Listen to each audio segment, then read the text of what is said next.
Lamborghini recently posted this, a never-before-seen hypercar planning to hit the streets in 2024. And today, I'm going to tell you what's going on and why I think that by posting this photo, Lamborghini's teasing not one, but two new hypercars. I'll explain a little bit what I mean in just a second, and like always, you better believe I'm going to give you guys a sneak peek of what the car looks like. We're going to go through images of the front, the back, and even the interior.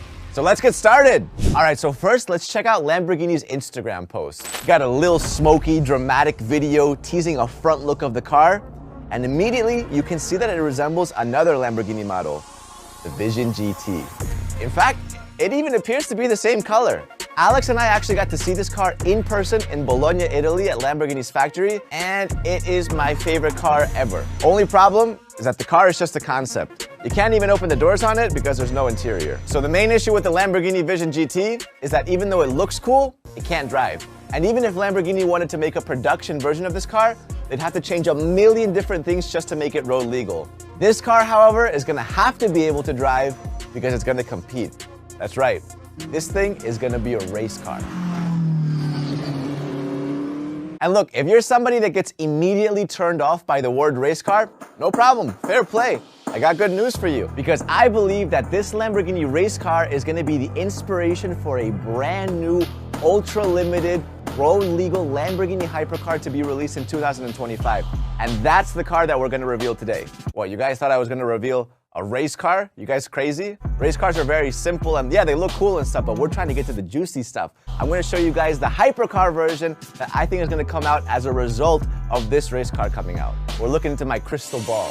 But before we reveal this car, we have to understand what the hell is going on.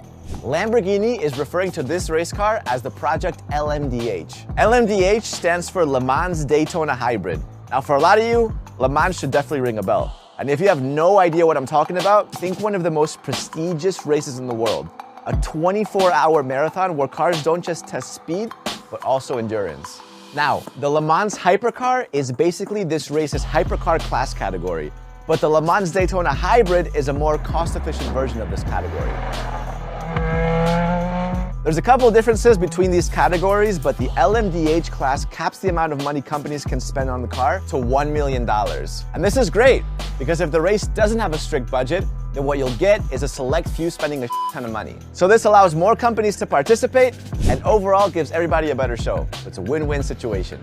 If you've paid close attention, we've actually already seen other LMDH cars. You have the Cadillac, looks like a Batmobile. It's got that typical angular look that you find on Cadillac. And then you got my favorite, the BMW. When I saw this thing, I was like, this is freaking insanity. You got the kidney grills at the front. It looks sleek, it looks cool. I don't know, I just thought this is my favorite. Now, despite them all looking unique in their own way, you'll kind of notice that they all have a very similar base. And that's because all upcoming LMDH cars are obligated to use one of four chassis approved by Le Mans.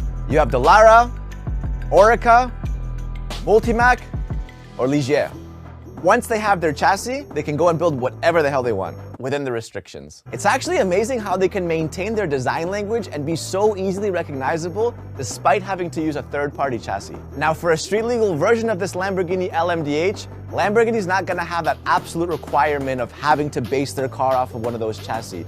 So they're gonna be able to do whatever they want, and I think, of course, knowing Lamborghini, they're gonna make a much more balanced design overall. You know, those other chassis, they look pretty flat, they have that little bubble in the middle. Lamborghini will make things look more even, more beautiful, more aesthetic for the road. For the meantime though, what we do have is the Lamborghini LMDH, and it's gonna make its competitive racing debut in 2024 in both the IMSA Endurance Cup and the FIA World Endurance Championship. It's gonna have a V8 twin-turbo hybrid engine developed by the company's motorsport department.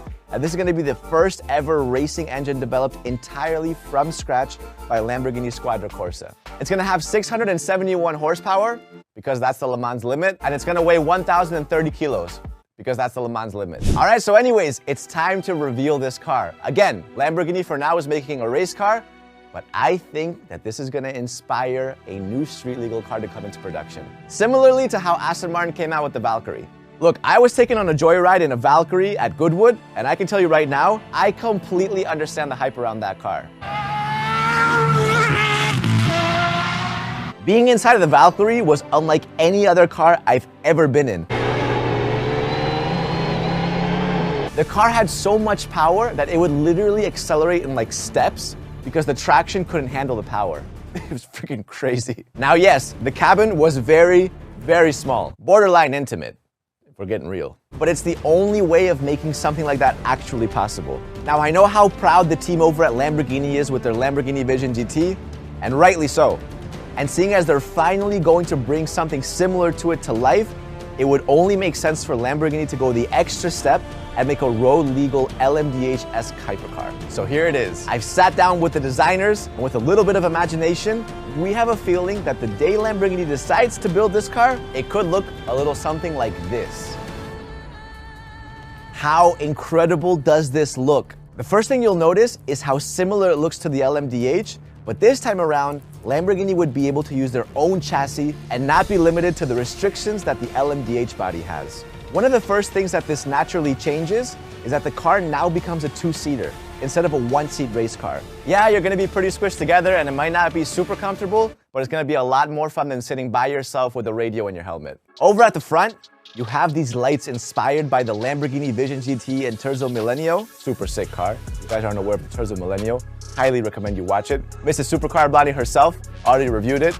Great video, great car. Go check it out if you haven't already. So that's where the inspiration of those lights are coming from. Over at the front splitter, you still have that iconic Lamborghini angled fin. You can even find that on the newest Lamborghini Urus Performante, by the way. Just looks cool. Just screams Lamborghini. The front splitter would probably also have active arrows to increase downforce. You also have a much more hollow underside of the car, as you can see on the open spaces next to the wheels and also on the sides of the car. Like if you peek your head, you'd be able to see right through the car. Again, like the Valkyrie. Overall, this would be an ultra lightweight hypercar focused on generating downforce, power, and of course, being a road legal race car. Of course, you'd get the center locking wheels, hood scoop on the roof, angular Lamborghini intakes behind the doors, and over on the back, a pretty tall spoiler. Speaking of the spoiler, let's head over to the back. Bam! Look at this. How sick is this spoiler? From the front, you couldn't really see it that well. From the back, you have this crazy split spoiler in like a huge Y shape. Now this is not a new look for Lamborghini. They teased this with the Lamborghini Vision GT, and what I like is that the brake lights would actually be integrated into the spoiler. I love this white tail light here. This is incredible. That was the most important design theme from the beginning. Yeah. From this angle, you can again see just how open this car is with the rear diffusers and the sides. I mean, the front wheels are almost on an island.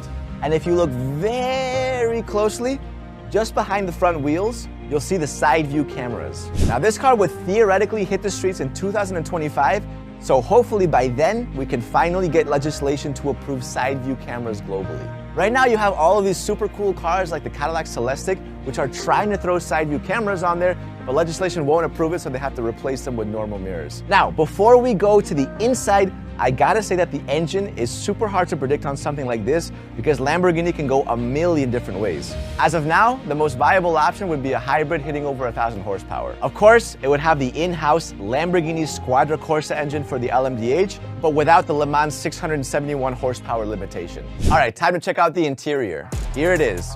Now, the first thing we can observe is that it's incredibly claustrophobic. Also, there's a very strong chance that the center console will not be a viable option. To be honest, the inside would have to be as simple and as functional as possible, so the center console that you see on this image would be considerably narrower than what you normally find in a Lamborghini. Just bear that in mind. Because even though it is a race car for the road, you still want to enjoy some tunes in there, you know, enjoy it with a friend, have a little bit of an infotainment section. Now, in front of the driver's seat, you would have a Formula One inspired wheel, but highly simplified and designed to still look beautiful. Now, if you look closely, in the middle of the steering wheel is a screen, and this would display some of your more specific information.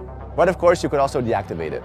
Maybe less distractions. You'd have toggles on each side of the screen to look through your options, and your gauge cluster would still feel very Lamborghini-esque. So there it is. What do you guys think? What would you guys name the car? Like the video, subscribe to the channel. I'll see you guys next time.